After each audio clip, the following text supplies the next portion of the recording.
બંધારણના અનુચ્છેદ 3 હેઠળ અલગ ભીલ પ્રદેશ રાજ્યની રચનાની માંગ મહીસાગર જિલ્લા કલેક્ટરને આવેદનપત્ર પાઠવ્યું। મહીસાગર જિલ્લા કલેક્ટર કચેરી ખાતે ભીલ પ્રદેશ મુક્તિ મોરચા મહીસાગર અને સંતરામપુર દ્વારા મોટી સંખ્યામાં કાર્યકરો અને આગેવાનો એકત્રિત થયા હતા। તેમણે ભારતના બંધારણના અનુચ્છેદ 3 હેઠળ રાજસ્થાન, ગુજરાત, મધ્યપ્રદેશ, મહારાષ્ટ્રના સીમાવર્તી આદિવાસી વિસ્તારો તેમજ કેન્દ્ર શાસિત પ્રદેશ દાદરા અને નગર હવેલીને જોડીને અલગ ભીલ પ્રદેશ રાજ્યની રચના કરવાની માંગ સાથે મહીસાગર જિલ્લા કલેક્ટરે આવેદનપત્ર સુપ્રત કર્યું હતું।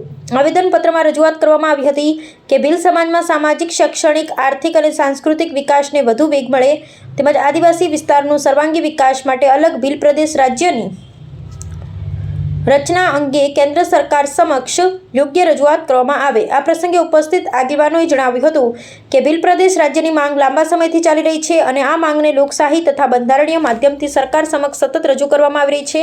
કાર્યક્રમ દરમિયાન મોટી સંખ્યામાં કાર્યકરો અને સમાજજનો ઉપસ્થિત રહ્યા હતા। અંતમાં મહીસાગર જિલ્લા કલેક્ટરને આવેદનપત્ર આપી તેને રાજ્ય સરકાર અને કેન્દ્ર સરકાર સુધી પહોંચાડવા વિનંતી કરવામાં આવી હતી। તમે જે જોઈ રહ્યા છો માનવ અધિકાર ન્યૂઝ, રિપોર્ટર નવીન માછી। મિત્રો, આજરોજ ભીલ પ્રદેશ સંતરામપુર અને મહીસાગરનું આજે આવેદનપત્ર આપણે આપવામાં આવ્યું છે। તો આપણે ડાયરેક્ટલી આપણે વાત કરીશું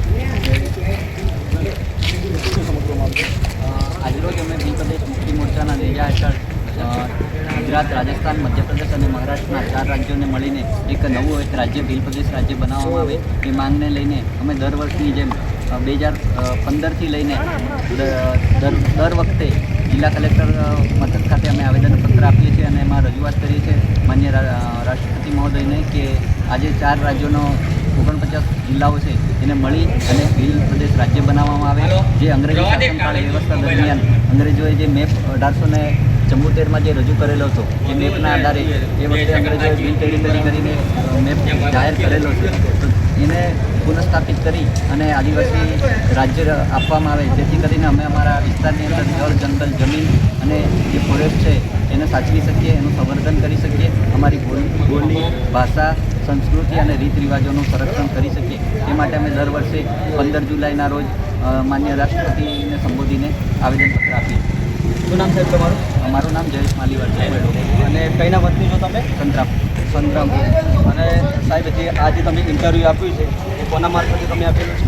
આજનું જે અમે આવેદનપત્ર આપ્યું છે એ સમગ્ર 4 રાજ્યોની અંદર ભીલ પ્રદેશ મુક્તિ મોરચાના નેજા હેઠળ આપવામાં આવે છે। અને જે સાહેબ જે તમે અત્યારે જે જિલ્લા જે કચેરીમાં જે આપ્યું છે એ કોના મારફતે, એટલે કે કયા સાહેબ જોડે તમે આપણે આપેલું છે? અમે જિલ્લા કલેક્ટર મહીસાગરને સંબોધીને આવેદનપત્ર આપ્યું છે, જેના મારફતે અમે એમને વિનંતી કરી છે કે અમારું આવેદન છે એ દેશના રાષ્ટ્રપતિ, વડાપ્રધાન અને ગૃહમંત્રી સાહેબને પહોંચાડવામાં આવે। અને શું તમારી માંગ છે? અમારી મુખ્ય માંગ એ જ છે કે જે 4 રાજ્યો છે એ 4 રાજ્યોના જે આદિવાસી ઇલાકો છે એને ભેગો કરી અને ભીલ પ્રદેશ રાજ્ય બનાવવામાં આવે જેથી કરીને અમે અમારા વિસ્તારનું સારી રીતે સંચાલન કરી શકીએ। તો મિત્રો, આ હતા અત્યારે જે સંતરામપુર જે જિલ્લા અધિકારી જે કચેરી અને જે તમે જે નિહાળો છો કે માનવ અધિકાર ન્યૂઝ, હું રિપોર્ટર નવીન માછી, લુણાવાડા, મહીસાગર।